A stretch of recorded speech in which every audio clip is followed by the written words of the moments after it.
série de mensagens, lutas na caminhada da fé. E o título da nossa mensagem é Uma Batalha Terrível e Inigualável. E nós vamos ler aqui Efésios capítulo 6, versículo 11. A princípio, Efésios 6, 11.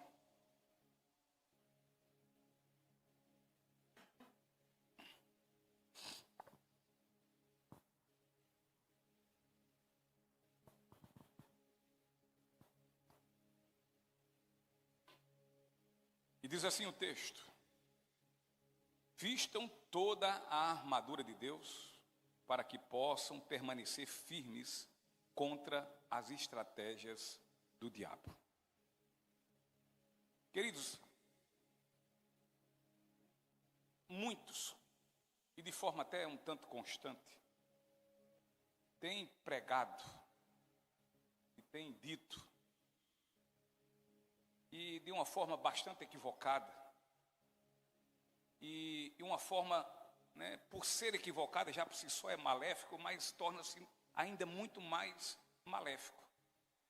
Quando se ensina a um cristão, ou aquele a quem nós estamos pregando o Evangelho, para que, ao crer na mensagem da cruz, possa se tornar um cristão, quando se ensina a estes que, a partir de agora, quando Cristo passa a ser o Senhor e Salvador de sua vida, ele então vai viver agora uma vida como se uma vida num mar de rosas, como se não houvesse problemas, como se não houvesse embates, certo? É como se ele estivesse num resort, como se vivesse toda a sua vida cristã agora como quem vive as férias, em lazer, sem qualquer problema, sem qualquer dificuldade.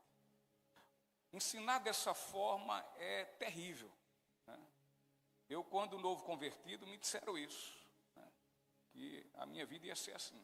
Agora você vai ver como sua vida vai mudar, vai ser assim, vai ter isso, vai ter aquilo. E não teve nada disso no começo da minha vida cristã. Ainda bem que tinha sido o selo do Espírito Santo mesmo em mim, porque senão tinha... Ele disse, isso aí eu não quero, mentiu para mim, Mas a vida cristã, queridos, ela é vivida em meio a lutas.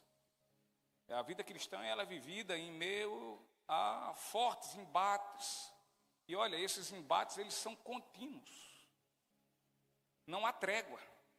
Na verdade, o inimigo da nossa alma, com relação a ele, a nossa guerra constante com ele, não tem nenhum momento que se possa hastear a bandeira branca.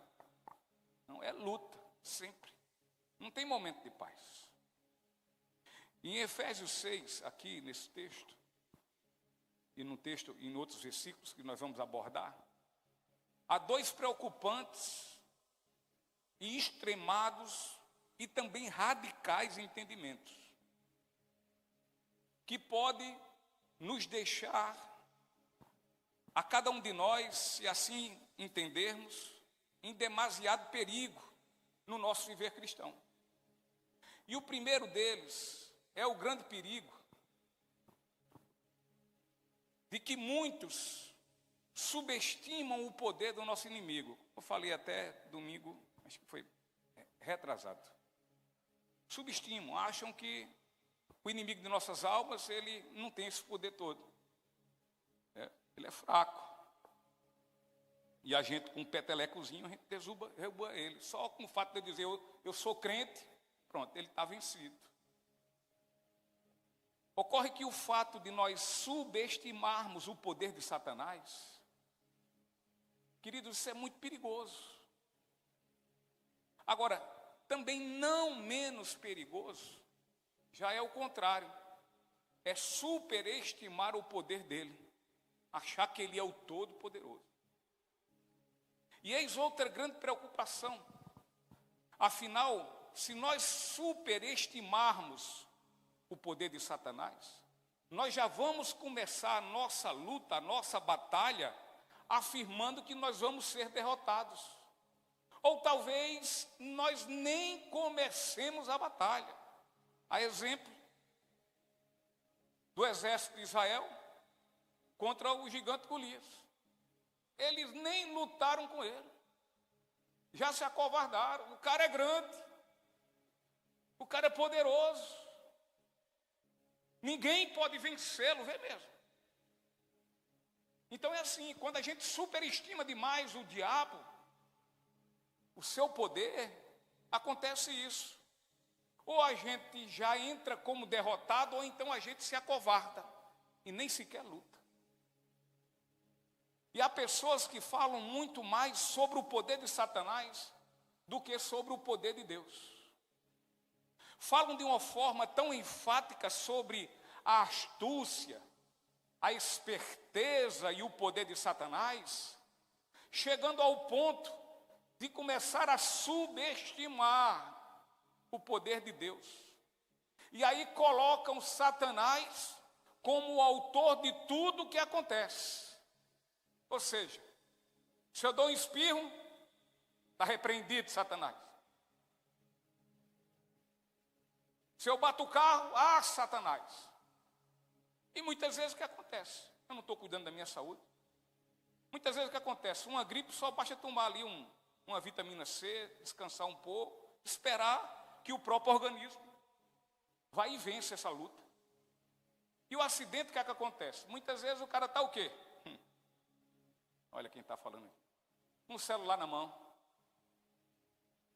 Aí bate e foi Satanás. Foi não. Não foi. Então entrar por este caminho de interpretação atribui ao diabo a responsabilidade e culpa por tudo. Tudo é culpa do diabo. E sendo assim, o ser humano torna-se ele completamente isento de tudo e de todas as coisas. E dessa forma, meus queridos, não há mais culpa a ser imputada ao ser humano.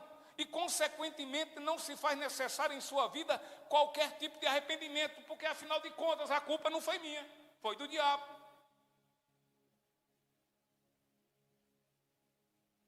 Foi exatamente isso que aconteceu lá no paraíso.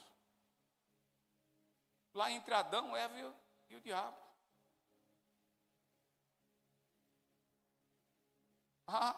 Foi a mulher que tu me deste. Foi o diabo que me enganou. E por aí vai. Só não foi o meu desejo, a minha cobiça, a minha vontade da carne, que eu deixei que ela superasse sobre a vontade de Deus. O ser humano, queridos, diante do adultério, da prostituição, diante do roubo, o ser humano diante do assassinato, ele pode dizer sim ou não. Ele diz, eu não adultério, ou então eu digo, eu vou adulterar. O ser humano, ele pode dizer, eu não vou roubar, ou então ele pode dizer, eu vou roubar. O ser humano, ele pode dizer, eu vou matá-lo, ou então ele vai dizer, não, eu não vou matar. É uma questão de sim ou não. É uma questão da escolha que eu vou fazer. Portanto, não tem essa história, é Satanás o culpado.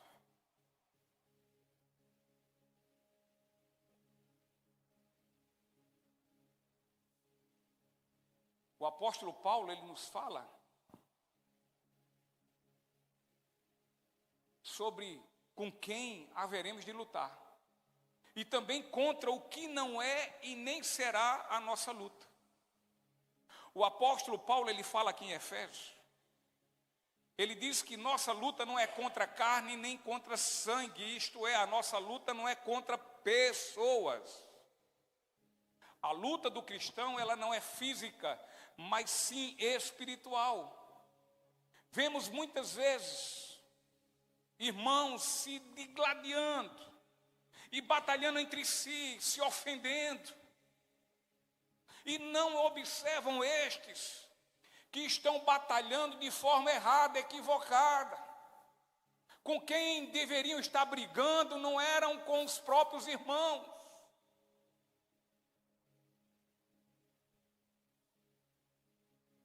Estão trabalhando de forma errada.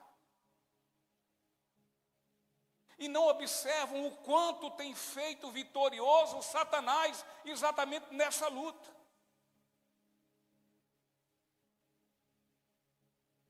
Existem muitas dessas batalhas onde cristãos estão ferindo seus próprios irmãos. Ferindo. E eu não estou falando aqui de troca de tapa. Eu falo com falas. Com posições.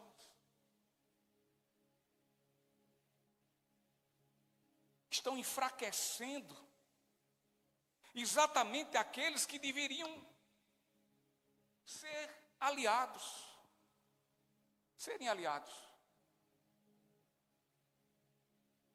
E ao contrário, deveriam estar atacando os arraiais do inimigo. E observando o texto que apreciamos no momento, que será em Efésios, iremos apreciar agora em Efésios capítulo 6, versículo 10 ao 24, elencaremos aqui 4 princípios fundamentais para que um cristão aplique em sua caminhada e ele então venha a ter um bom êxito nas muitas e contínuas batalhas na sua vida. Primeiro princípio. O primeiro princípio que esse texto nos traz é que nós precisamos conhecer o inimigo que enfrentaremos nas batalhas. Versículo 11 ao 13. Vistam toda a armadura de Deus para que possam permanecer firmes contra as estratégias do diabo. Pois nós não lutamos contra inimigos de carne e sangue, mas contra governantes e autoridades do mundo invisível, contra grandes poderes neste mundo de trevas e contra espíritos malignos nas esferas celestiais. Portanto, vistam toda a armadura de Deus, para que possam resistir ao inimigo no tempo do mal. Então, depois da batalha, vocês continuarão de pé e firmes.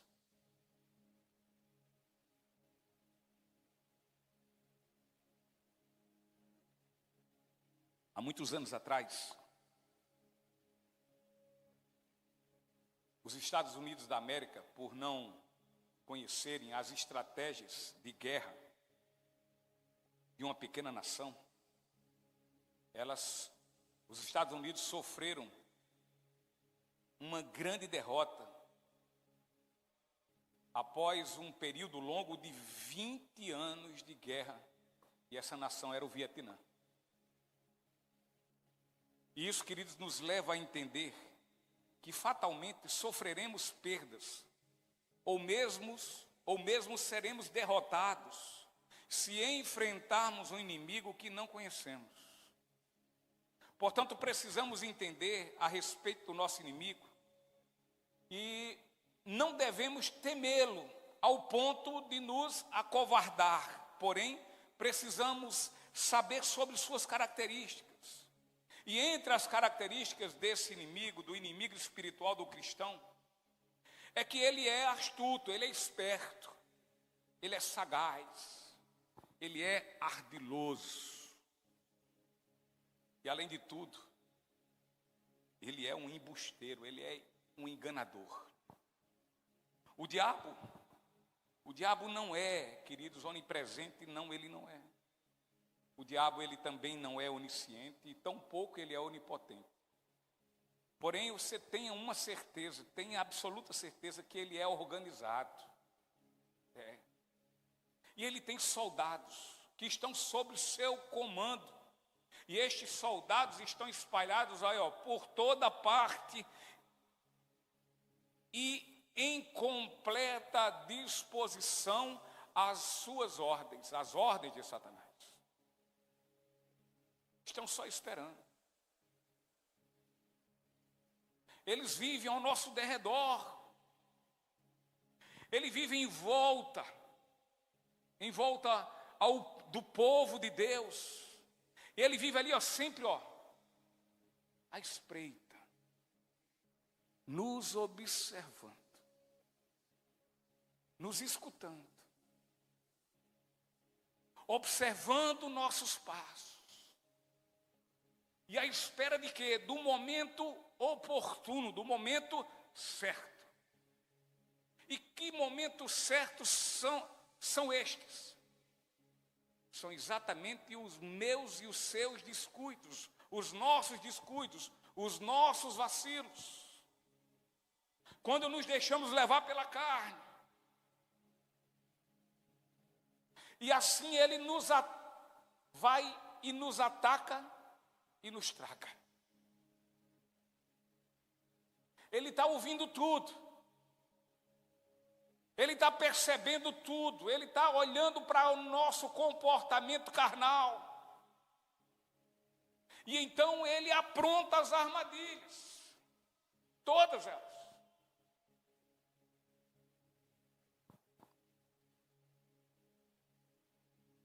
Suas estratégias, elas são múltiplas.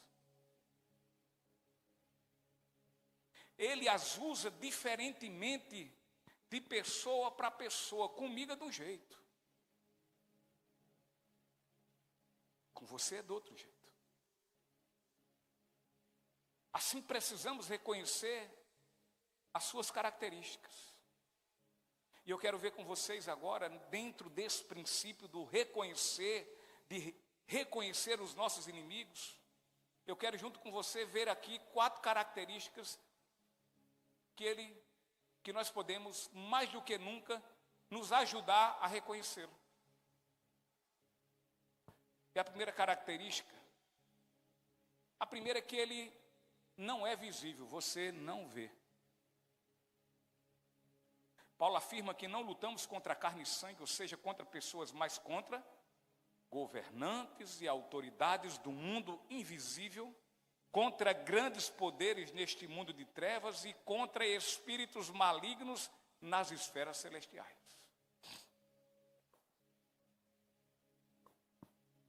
Então, de forma invisível, ele nos observa, ele nos espreita, ele vive ao nosso redor, rugindo como um leão, pronto a atacar a sua presa. Ele está por perto, queridos. Quando você fala o que não deve falar, ele está ouvindo. Quando você ouve o que não deveria estar ouvindo, ele também está lá. Quando você está agindo de uma forma que não deveria agir, ele está de olho. Ele observa tudo. Portanto, tenha cuidado. Porque ele está por perto. A segunda característica é que ele é mau. E você já deve ter visto numa partida de futebol, quando o jogador comete uma falta grave, e o que acontece? Ele é expulso. Alguns deles de uma forma má, aquele que foi expulso. O que é que eles fazem? Você já deve ter visto muitos por aí. Os futeboleiros aí já deve ter visto muito isso. Eles de uma forma má e antidesportiva, eles não saem logo do campo, mas ficam ali tumultuando e provocando alguém do time adversário. E para quê? Para que esse também se deixe levar pela sua forma, pelas suas armadilhas, pelas suas afrontas, e assim ele seja também expulso. Pois ele sabe que a sua expulsão é definitiva, o juiz não vai voltar mais atrás. E sendo assim, ele quer levar alguém com ele. Satanás, ele comporta-se da mesma maneira que esse jogador, mau caráter. Ele sabe qual é a sua sentença, Satanás sabe. Ele sabe a sentença que já foi estabelecida sobre ele e nada mais poderá mudar sua condição de perdido. E sendo assim, pela sua malignidade, ele luta para aumentar a relação daqueles que o acompanharão para o inferno. Ele é mau, queridos. A Bíblia chama esse inimigo de Satanás, chama de diabo, chama de mentiroso, chama de maligno, chama de embusteiro, chama de enganador, chama de serpente, chama de ladrão. E o objetivo dele é um só: é roubar, é matar e é destruir. A outra característica, a terceira, é que ele é astuto, ele é esperto. E com certeza você deve ter conhecido e conhece pessoas que são dissimuladas e falsas. Você deve conhecer. Ela é uma tristeza. É algo que traz. É preciso muita graça de Deus e é preciso a gente olhar muito para os nossos defeitos, para que a gente suporta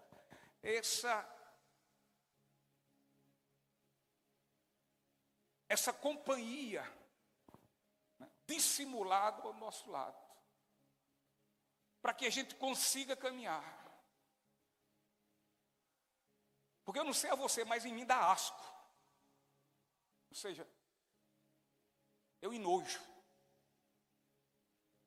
Tem muita coisa que até eu aguento, agora falsidade é complicado. Está aí uma coisa que eu preciso muito da graça de Deus. Está uma coisa que eu sou muito fraco nisso. Porque eu absorvo muito isso. Isso também na minha vida é uma desgraça, sabe por quê? Porque ele está ao meu redor, me observando e vendo. Olha como é que ele está com relação a isso. Vamos ajudar mais. Vamos procurar os nossos instrumentos para fazer com que ele se ire mais, para fazer com que ele despreze mais, para fazer com que ele viva ardendo em amargura mais sobre isso. E aí ele usa. E usa quem quer. Usa ateu, batedor de bumbo. E usa crente também. Como instrumento dele. Usa nós.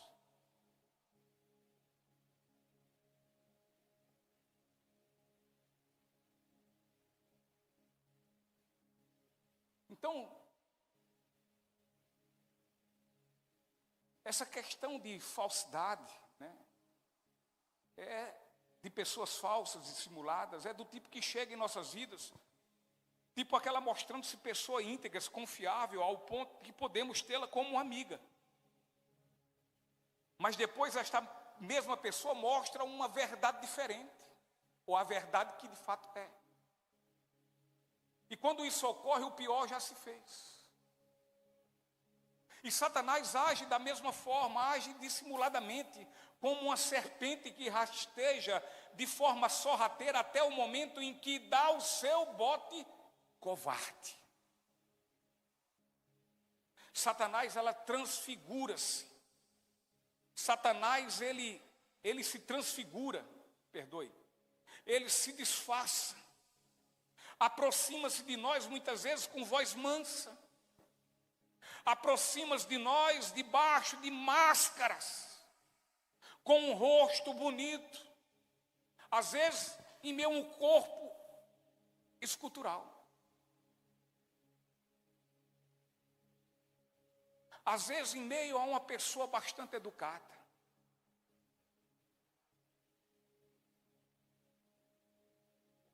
Apresenta-se com propostas também que são irresistíveis.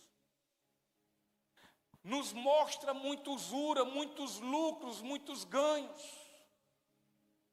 para que mexa na nossa cobiça, para que venha tratar ou ir de encontro à nossa avareza.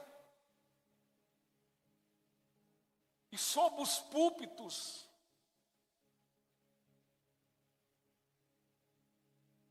eles estão também a enganar as pessoas.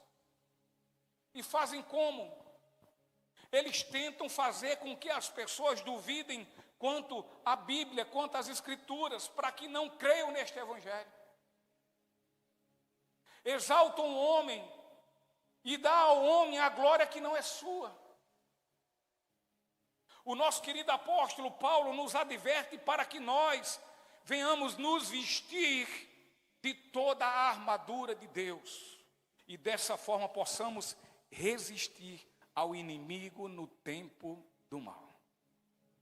E esse tempo do mal refere-se exatamente aos dias em que o diabo, juntamente com seus comparsas demoníacos, investem contra os nossos momentos críticos, os momentos em que estamos abalados e fragilizados com as tentações que nos assolam e nos afligem ante nossas muitas fraquezas. O diabo, queridos, ele não perde tempo. Quando a oportunidade é dada, ele não deixa passar.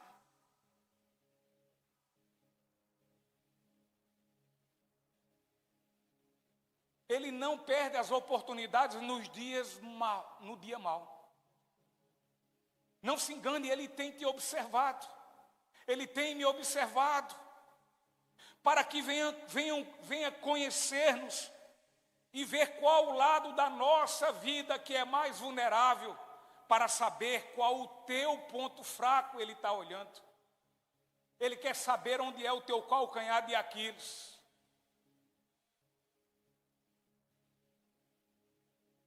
Ele faz da mesma forma como estudou a vida de Davi,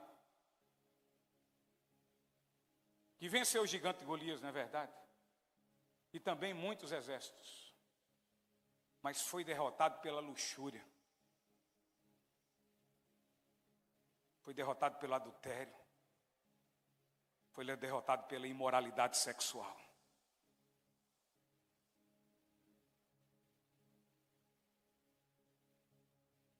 Ele observa como observou a Pedro, que viu aquele valentão,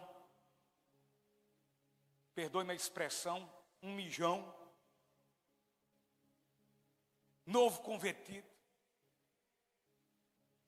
que se achava o bambambam, que disse: não, todos podem lhe apunhalar pelas costas, todos podem lhe abandonar, Jesus, todos podem lhe trair, agora eu, Pedro, Satanás estava ali ao redor, e ele já vinha observando os procedimentos de Pedro, a sua fala, a sua impetuosidade, a sua presunção, a sua rebeldia, o seu farisaísmo.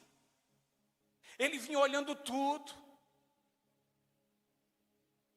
E olhando tudo, aquele que era impetuoso e valente, caiu na armadilha da autoconfiança dele próprio. E traiu Jesus, o negando 3 vezes. Não conheço, não sei quem é, eu não ando com esse tipo de gente.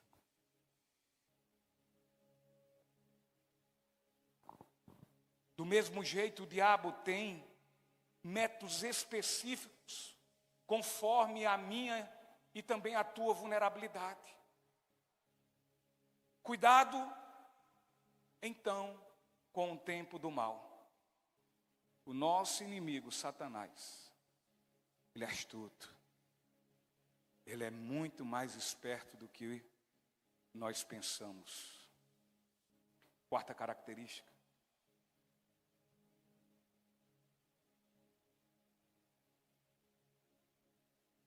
Ajudando e corroborando aqui para nós identificarmos o nosso inimigo. Nós podemos saber que ele é persistente e oportunista. Persistente e oportunista. Lucas capítulo 4, versículo 13. Quando o diabo terminou de tentar Jesus, deixou até que surgisse outra oportunidade. Então, quando Jesus foi tentado no deserto, a Bíblia diz que o diabo deixou Jesus até uma outra oportunidade. O nosso inimigo é persistente. Ele não desiste, queridos. Podemos derrotá-lo hoje, mas ele não desistirá do seu propósito. Então, abra o olho, abramos o olho e continuemos todos nós em constante vigilância. O segundo princípio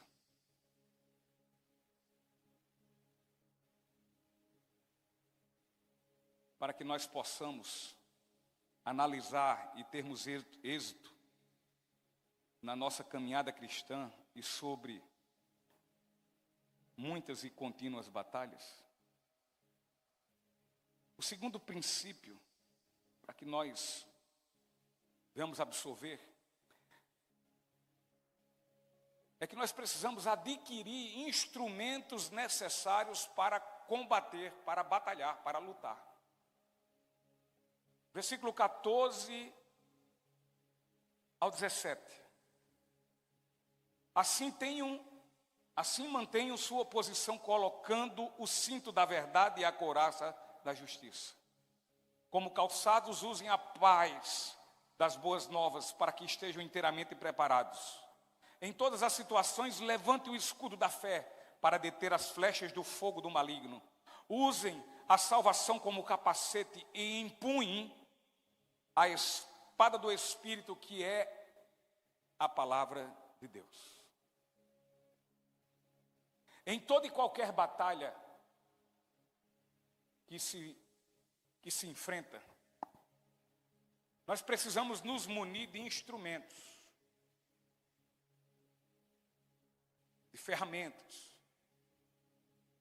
de armas. E o apóstolo Paulo nos orienta a buscar esses instrumentos, e não somente buscá-los, mas adquiri-los, ou seja, tomarmos posse deles. Não adianta só saber que é ali, é preciso que eles estejam aqui. E são eles o primeiro instrumento. Nós vamos verificar 6 deles. O apóstolo Paulo diz assim: mantenham sua posição colocando o cinto da verdade. Isto é, o apóstolo Paulo está dizendo aqui: continue firmes e não inconstantes. Continue firmes e estejam sempre cercados de toda a verdade. A Bíblia diz que o diabo é o pai da mentira. Contudo, um verdadeiro cristão, ele é e deve ser controlado e dominado pela a verdade que liberta. Não é controlado sobre o seu achismo, não é controlado sobre o seu próprio entendimento, não é controlado sobre sua presunção de se achar que é bastante para coordenar e guiar a sua vida. Não, é controlado e dominado pela verdade, e a verdade, se assim é um cristão, a verdade que o libertou. E dessa forma o cristão que vive debaixo do controle da verdade, ou seja, que se submete ao senhorio da verdade, com toda certeza esse vencerá o seu inimigo, que é o pai da mentira. E quando exercitamos a verdade em nossas vidas, nos habilitamos, nos capacitamos a poder usar também a palavra da verdade que liberta. Para poder usá-la, ela tem que ser antes uma verdade em nossas vidas. Segundo instrumento. Paulo continua e diz: e a couraça da justiça. Couraça é a parte da armadura. Ela cobre aqui o peito, o peitoral e as costas do soldado. E faz isso com objetivo. O objetivo qual é? É blindar. Blindar protegendo os órgãos mais vitais daquele guerreiro, do soldado. 2 Coríntios capítulo 5, versículo 21. 2 Coríntios capítulo 5, versículo 21, o apóstolo Paulo diz: pois Deus fez de Cristo, aquele que nunca pecou, a oferta por nosso pecado, para que por meio dele fôssemos declarados justos diante de Deus. O cristão que exerce de forma cotidiana em sua vida, ou seja, todo dia em sua vida, um caráter justo, ele vai então colocar sobre sua vida a couraça da justiça que Paulo se refere. A couraça da justiça na vida de um cristão representa uma vida de intensa busca, e busca pelo quê? Pela santidade. Busca de viver a vontade de Deus, busca de lutar contra a sua carnalidade, para que na sua vida vença tudo aquilo quanto é a vontade de Deus. A couraça da justiça, ela representa um viver no centro da vontade do Senhor. Representa uma vida balizada e marcada por uma retidão moral, pela retidão ética.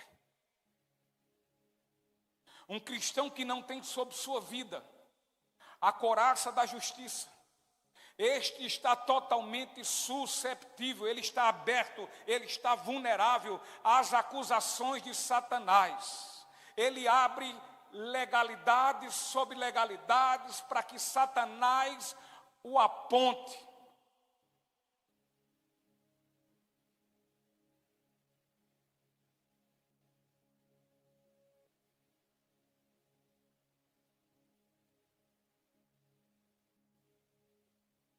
Ele está indefeso diante do dedo apontador e acusador do diabo. Este será alvo fácil aos seus ataques.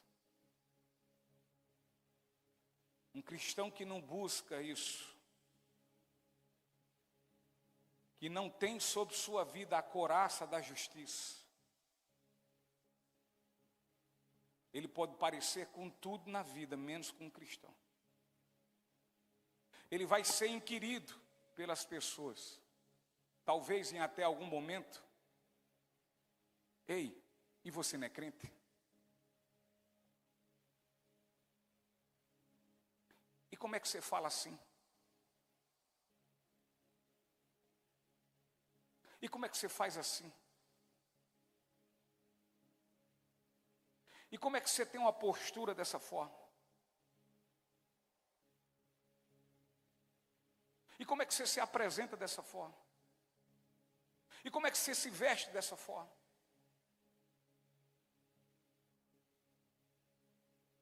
Vai estar a todo momento na ponta do dedo acusador de Satanás.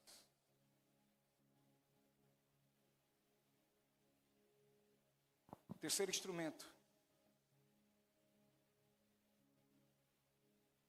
O apóstolo Paulo continua dizendo e fala: como calçados, usem a paz das boas novas, a paz do Evangelho, para que estejam inteiramente preparados.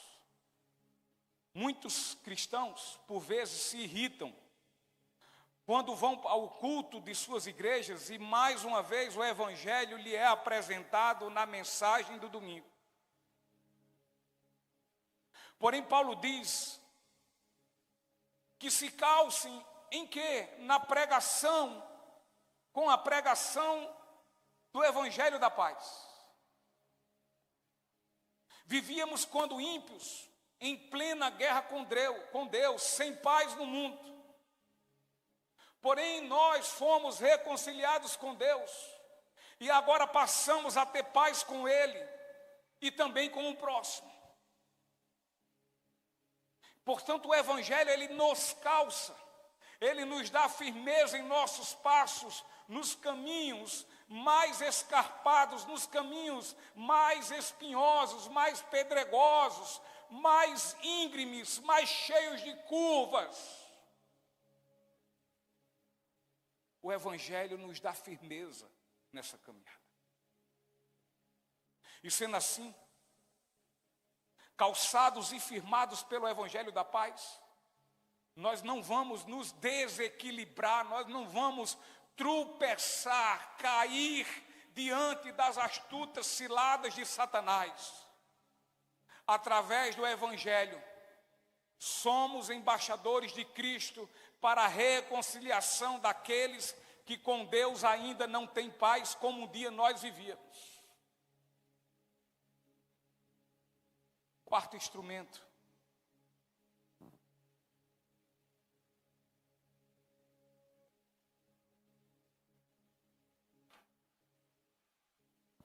Em todas as situações, levantem o escudo da fé para deter as flechas de fogo do maligno.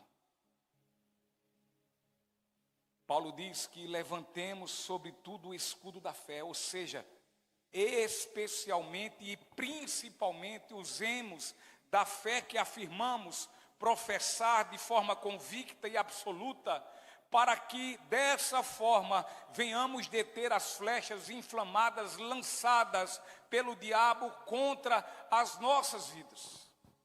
O diabo age contra nossas vidas, lançando exatamente flechas inflamadas em nossos corações e também, nas nossas mentes.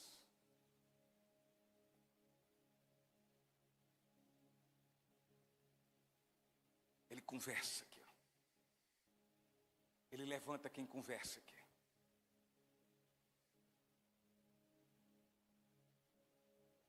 E ele inflama nossas mentes. Ele inflama, ele incendeia nossos corações. Ele incendeia nossos pensamentos. São flechas da mentira. São flechas das heresias. São flechas do rancor. São flechas do ódio. São flechas da vingança. São dardos dos desejos ardentes da carne, dardos da incredulidade. E somente pela fé é que podemos deter e apagar estas flechas inflamadas, assim de que venhamos, quando a apagamos, a fim de que venhamos obedecer a Deus. É somente pela fé. Quando não usamos o escudo da fé, pecamos contra Deus. E isso implica desagradá-lo. Isso implica entristecê-lo. Afinal, diz o autor de Hebreus, no capítulo 11, versículo 6, sem fé é impossível agradar a Deus.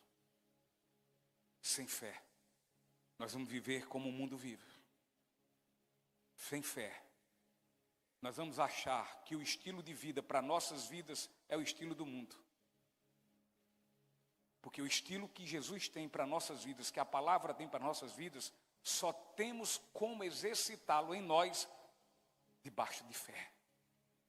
Exercitando a fé, praticando essa fé, experienciando essa fé. Viver como o mundo vive é mais fácil. Mas viver segundo a palavra de Deus é difícil. Porque vai de encontro ao mundo. Vai de encontro ao companheiro ou à companheira, que vai dizer, deixa de ser besta, vai viver a tua vida.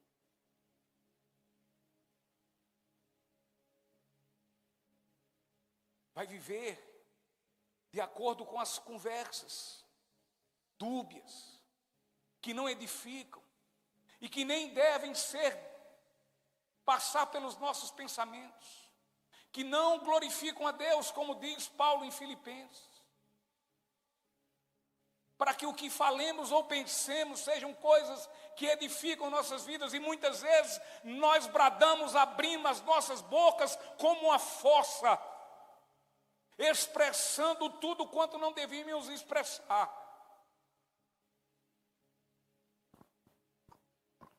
e infectamos tantos corações, muitas vezes que estão ao nosso redor. E assim, o nome de Deus não é glorificado, porque não foi usado por fé. A fé não foi usada para combater a nossa língua. A fé não foi usada para repreender o que falamos. A fé não foi usada para nos arrepender de como agimos e de como falamos. E a nossa língua terminou, como Tiago diz, sendo uma faísca em meio a uma mata seca, que se torna um grande incêndio. O que eu falo muitas vezes, sendo essa faísca, ela vai colocar fogo aqui, depois se espalha ali, e vai ali, e vai ali, e vai ali, e quando vê, torna-se um grande incêndio. E em nada isso alegrou o coração de Deus, porque tudo quanto foi falado foi completamente distante do exercício da fé em nossas vidas. Quinto instrumento, a salvação como capacete. Paulo nos fala em usarmos o capacete da salvação. E há pouco, quando falamos das flechas inflamadas do diabo, dissemos que o diabo tem as nossas mentes como um dos seus alvos. Mas se usarmos o capacete da salvação, isso irá implicar que nossas mentes estarão plenamente controladas e guiadas por Deus. Assim aconteceu com Eva no paraíso. Sua mente foi corrompida. O caô foi grande. Ela ouviu. Vou compartilhar com meu companheiro. Foi ser a ajudadora dele.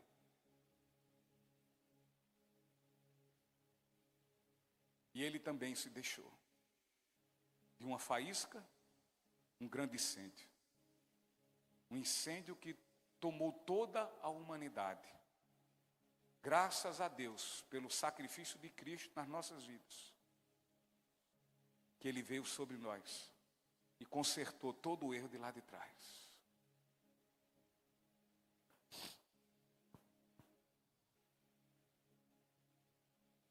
Então todo professo cristão que gosta de Bíblia, e nessa Bíblia ele está firmado, este não se deixa levar facilmente, repito, facilmente, pela lábia de Satanás. Sexto instrumento. E empunha a espada do Espírito, que é a palavra de Deus. Paulo fala do instrumento que é a palavra de Deus, a Bíblia Sagrada, e ela é uma arma de ataque, queridos. Jesus respondeu aos ataques de Satanás no deserto, contra-atacando com a palavra. É por meio da palavra que atacamos os arraiais do inferno e saqueamos o reino das trevas. É através da palavra que os cativos e escravos do pecado, é através dela que eles são libertos. Pois é conhecendo a verdade que eles verdadeiramente são libertos. E esta palavra, que é poderosa para salvar, e só tem ela, não tem outra. Certa vez Pedro puxou da sua espada de metal para defender a Cristo. E o que é que aconteceu? Absolutamente nada. Pedro fracassou. Contudo, assim como está relatado no livro de Atos, quando Pedro sacou, agora não mais a espada de metal, mas sim a espada do Espírito, então multidões renderam-se diante da cruz de Cristo, queridos. Quando ele bradou e falou das grandezas de Cristo, quando ele falou, varões, aquele que foi crucificado, e que vocês tenham rejeitado, e que ele morreu pelos nossos pecados, aqueles sim, meus irmãos, aqueles é quem pode salvar vocês da condenação dos seus próprios pecados, que podem lhe absolver.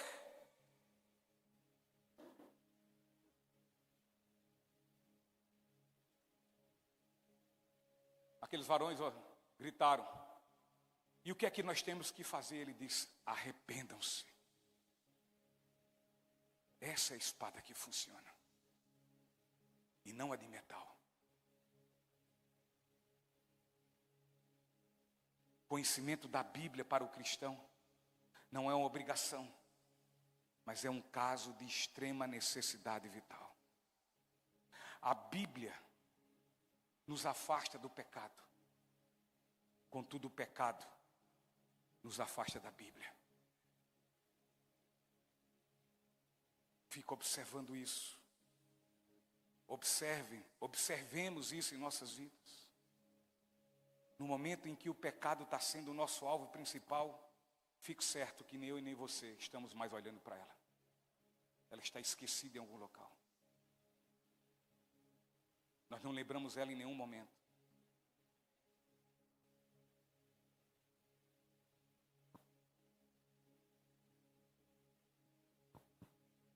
Infelizmente é triste, mas é uma verdade.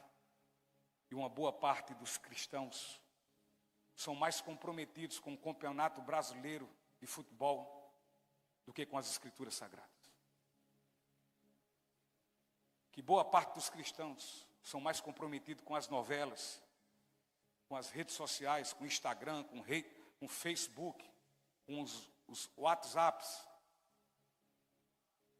do que com a palavra de Deus.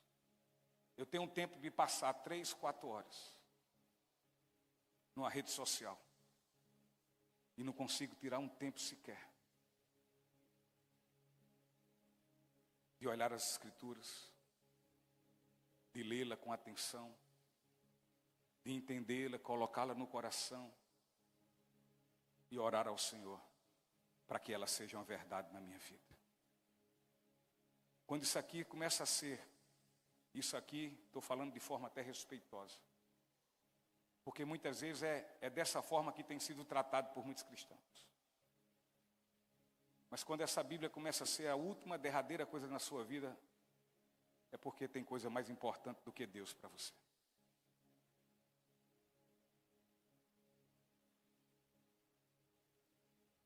Muitos têm comprometimento com toda sorte de coisas na terra, de toda sorte de coisas mundanas, de toda sorte de coisas seculares, exceto com a Bíblia Sagrada.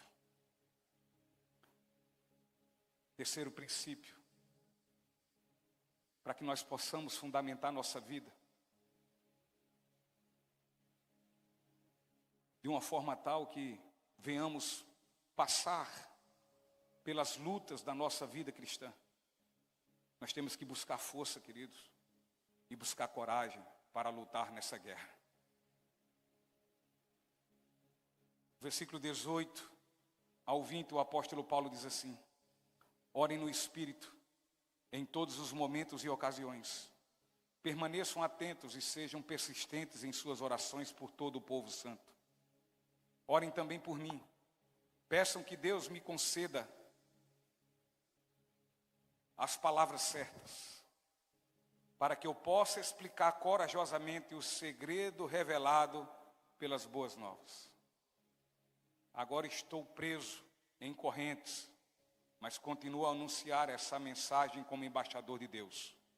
Portanto, orem para que eu siga falando corajosamente em nome dele, como é meu dever. Um soldado, ele antes de ir às batalhas, ele precisa antes passar por treinamento. Ele precisa melhorar seu condicionamento físico. Ele precisa entender dos armamentos que ele vai ter como para usá-lo nos momentos de embates e de combates. Ele precisa fortalecer o seu corpo para os momentos mais críticos, para colocar em prática as táticas de guerra. O soldado de Cristo, ele precisa também buscar fortalecer-se e dessa forma vem aplicar os instrumentos e armas que tem em suas mãos, exatamente contra as investidas do diabo. A oração é energia, a oração é força.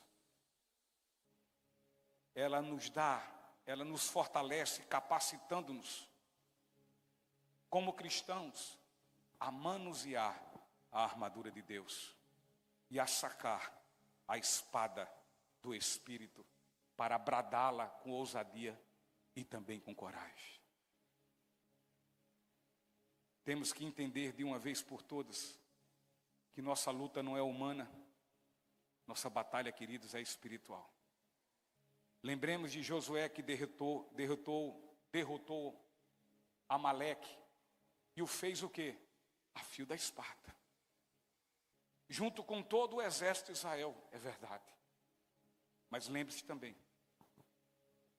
que lá em cima do monte estava Moisés, com as mãos levantadas, clamando ao Senhor, o seu Deus, em oração. A oração é parte de suma importância para que saiamos vitoriosos em nossas batalhas. A oração e a ação, né, Leninha? Vamos orar, mas vamos agir. Vamos agir, mas vamos orar. Oração e ação andam juntos. São parceiros nas batalhas espirituais.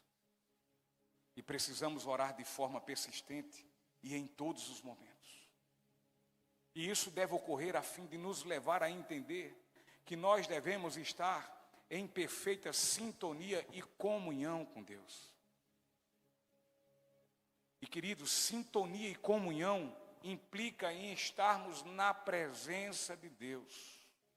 Não há comunhão, não há sintonia, se não andarmos com Deus. Eu posso pregar 150 mil vezes por ano. Eu posso fazer até orar todos os dias. Eu posso ser pastor, até um membro comum. Eu posso fazer parte de qualquer departamento, posso fazer missões na África, mas eu só vou ter comunhão, só vou ter sintonia com Deus, se eu andar com Ele. E só há uma forma de andar com Ele, é exercitando a fé para agradá-lo, fazendo o que é sua vontade e deixando de fazer o que não é. De outra forma não existe.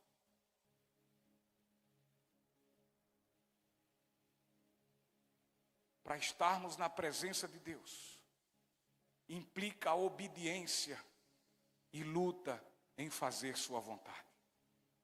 Implica em arrependimento sincero de tudo aquilo que nos faz perder comunhão com Ele. E a nossa oração terá efeito, terá eficácia mediante nossa plena comunhão e presença com o Senhor.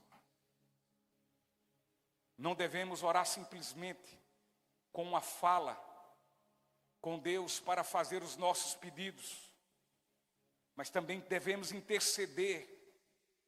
E nesse momento, sempre com muita ação de graças, com um coração grato. Uma relação de intimidade implica, sabe o quê? Diálogo. Eu só posso ter intimidade se conversarmos, se nos conhecermos. A oração não tem somente o objetivo de fazer pedidos, mas sim de estreitarmos nossa intimidade com Ele, de conversarmos com o Senhor e de dizer: Senhor, olha, eu sou esse. E comigo está acontecendo assim. Senhor, eu tenho vivido isso. Senhor, eu tenho essa vontade. Pai, entende minha vida. Eu quero me colocar diante de Ti, eu quero me desnudar, eu quero conversar. Afinal de contas, o Senhor me deu a condição de filho, e não somente de filho, mas de amigo. E com amigo se conversa. Quantos amigos nós temos e quantas conversas nós temos, e muitas vezes conversas tolas. E quando devemos nos ajoelhar e conversar com Deus, e colocarmos e expormos nossa vida completamente a Ele, não que Ele não saiba cada segundo e milésimo de segundo que vivemos, mas Ele quer intimidade com Ele.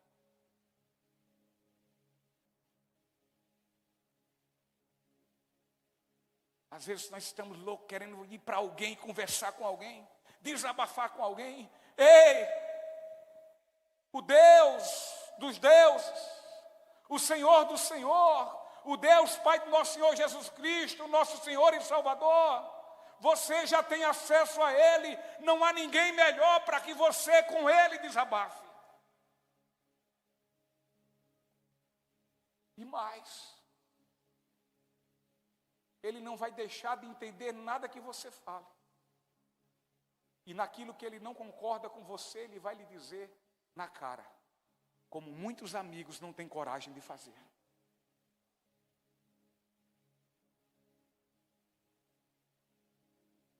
Precisamos e devemos orar todo o tempo e no Espírito. Nossa oração, ela deve acontecer ou existir sem outra motivação que não venha do Espírito Santo de Deus. A eloquência de uma oração não quer dizer que ela está sendo assistida pelo Espírito Santo, não.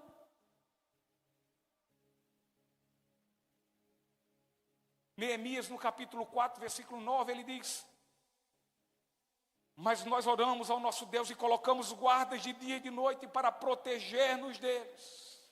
Então devemos orar no Espírito, mas devemos apresentar muitas vezes nossas orações diante de Deus, suplicando pelas nossas aflições, pelas nossas fraquezas, pelas nossas fragilidades, porém não podemos parar de vigiar a nosso respeito. Neemias agiu, orou, mas vigiou. Não fazemos o que nos cabe fazer.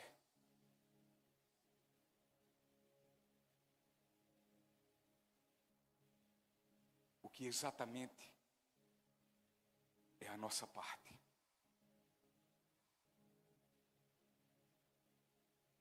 O que devemos fazer, nós não temos feito.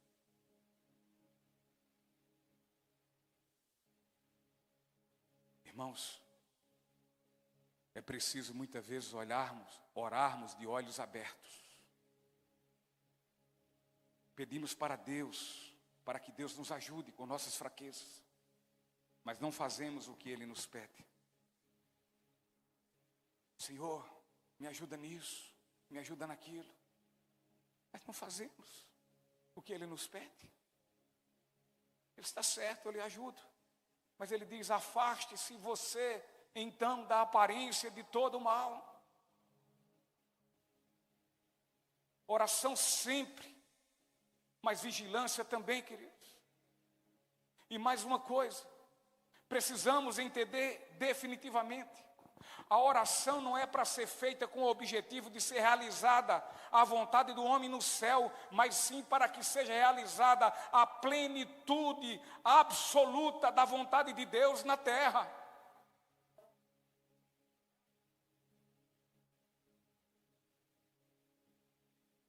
E por fim, Paulo diz: Tíquico lhes dará um relatório completo do que tenho feito e de como tenho passado. Ele é um irmão amado e um colaborador fiel na obra do Senhor. Eu enviei a vocês com esse propósito, para que saibam como estamos e para animá-los. Enfrentar lutas sem perspectiva de vitória, balizadas em algo real, não pode ter nada mais desanimador do que isso. Não poderá nada que irá nos fadar a desencorajar de ir adiante. O apóstolo Paulo nos fala aqui para que venhamos nos encorajar a persistir nas lutas desta guerra, convictos de um final vitorioso. Porque aquele que prometeu é fiel. Você pode passar a luta daqui até Jesus voltar. E eu creio que nós vamos passar. Mas o final é vitória.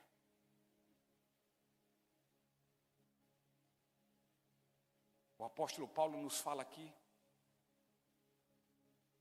para que venhamos nos encorajar. Paulo informa aos Efésios as suas lutas e dos demais irmãos da família de Deus. Paulo compartilhou seus problemas, lutas, dificuldades e desafios. Paulo, quando escreve aos Efésios, queridos, sabe onde é que ele está? Ele não está num resort. Ele não está de férias pelo Caribe. Ele não está no bem bom na praia de Tambaú. Ou qualquer outro. Paulo está preso em Roma. Contudo, ele fala aos irmãos para que não desistam, para que perseverem, que não se iludam quando ganharem alguma batalha, pois outras irão surgir. Portanto, que orassem sempre, mas fossem também vigilantes. É como a onda do mar, lembram que eu falei?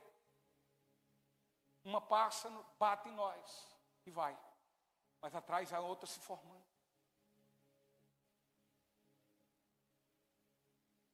Paulo quis dizer aos Efésios que eles não estavam sozinhos. Ele quis dizer que havia muitos outros batalhando também. Ele queria os encorajar ainda mais, fazendo-os saber que Deus estava fazendo. E como suas orações estavam sendo respondidas, ao tempo que também os faziam saber o que Satanás fazia contrariamente à obra do reino de Deus.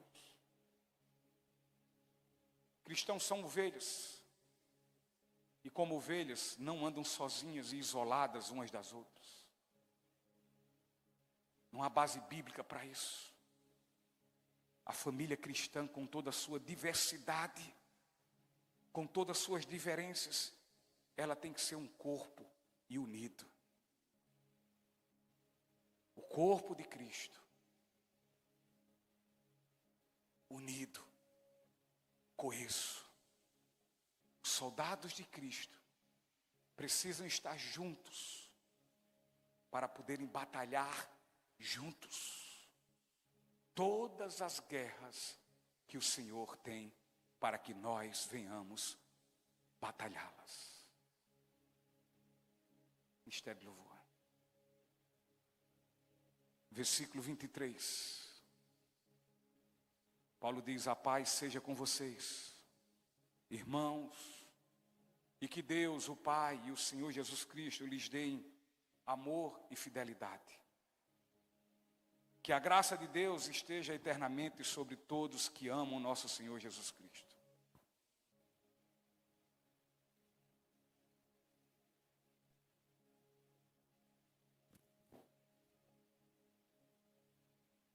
Essas aqui foram as palavras de Paulo. E como eu falei, estava preso em Roma. Com a sua morte decretada, ele seria executado. Ele estava sofrendo afrontas. Ele estava ali sofrendo injustiças. Sabe por quê? Porque ele pregava esse evangelho. Porque ele pegava esse evangelho único que pode dar a paz que o mundo não dá. Somente o Senhor desse evangelho.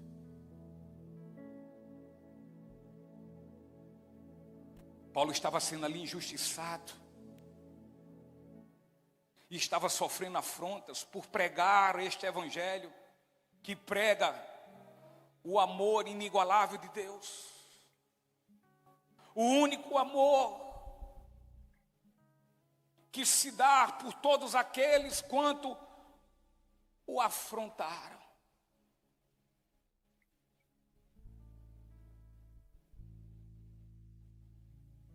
O amor que absolve, o amor que perdoa. o amor que transforma. Paulo estava sendo afrontado, injustiçado por pregar somente este evangelho. Paulo estava preso, condenado à morte, sofrendo injustiça por pregar esse evangelho. O evangelho da fé salvífica, da fé que salva. Paulo estava pregando o evangelho. E porque estava pregando, estava condenado à morte. O evangelho da graça, a graça que nos salvou.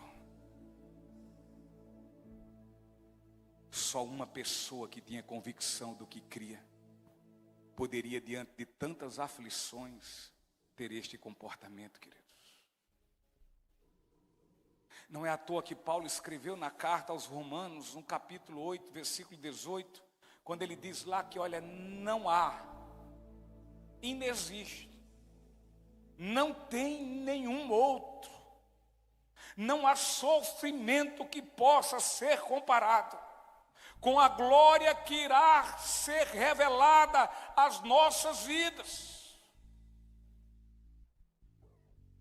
Tudo isso que eu estou passando é como Paulo dissesse, todas essas afrontas, todas essas injustiças, todas essas surras, a condenação que me espera, a espada que é afiada, todas essas dores, tudo, eu não posso dar ênfase a elas, porque infinitamente e eternamente maior é aquilo que tem a nos ser revelado na glória do meu Senhor.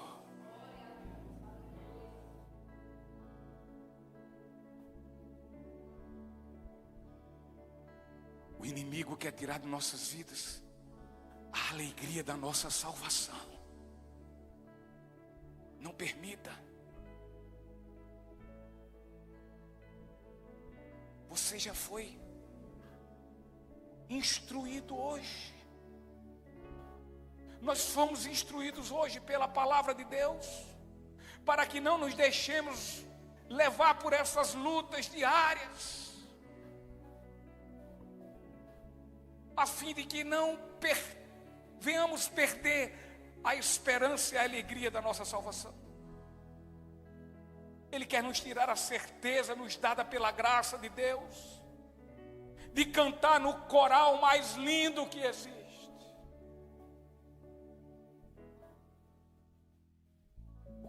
O coral que cantará a gloriosa volta de nosso Senhor e Salvador Jesus Cristo.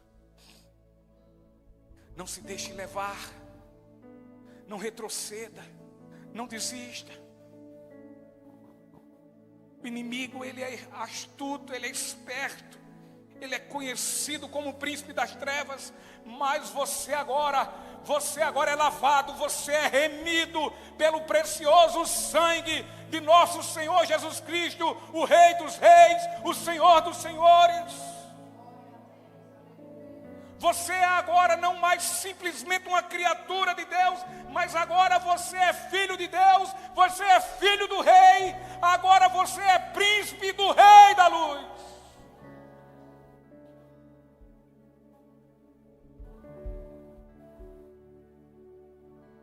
O inimigo quer te entristecer, o inimigo quer nos enganar. Ele quer dizer que não vale a pena lutar essa guerra, essas lutas, essas batalhas.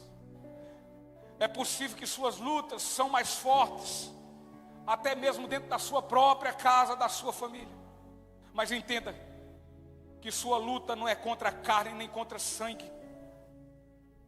Não são contra pessoas, mas contra potestades e principados demoníacos, que serão todos derrotados através da tua fé no nome que está acima de todos os nomes.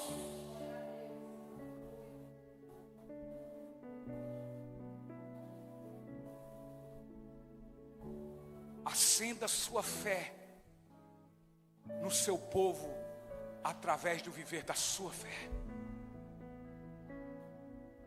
Seja exemplo de fé.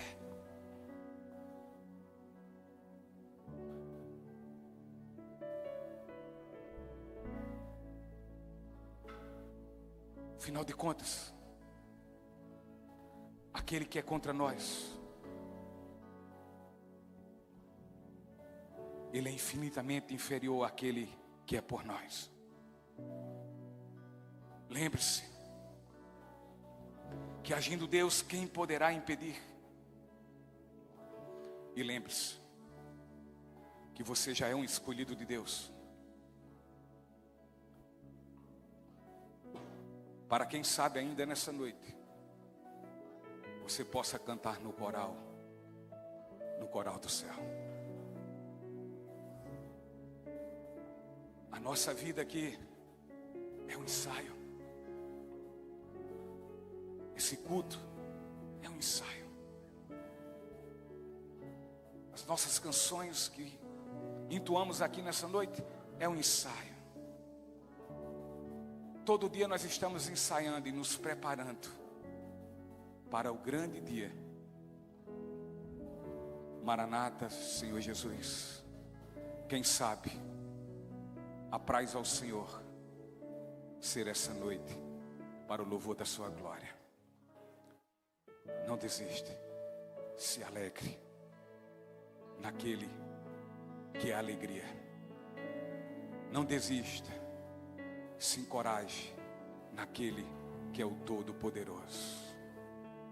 Não olhe para a esquerda, não olhe para a direita, olhe tão somente para os céus, que é de lá, e somente de lá, que vem nosso socorro bem presente. Coloque-se tão somente na sua presença e ande com o Senhor, porque o princípio da bênção é andar com Deus. Que Deus, Pai do nosso Senhor Jesus Cristo, nos abençoe. Vamos colocar em pé, vamos louvar o Senhor.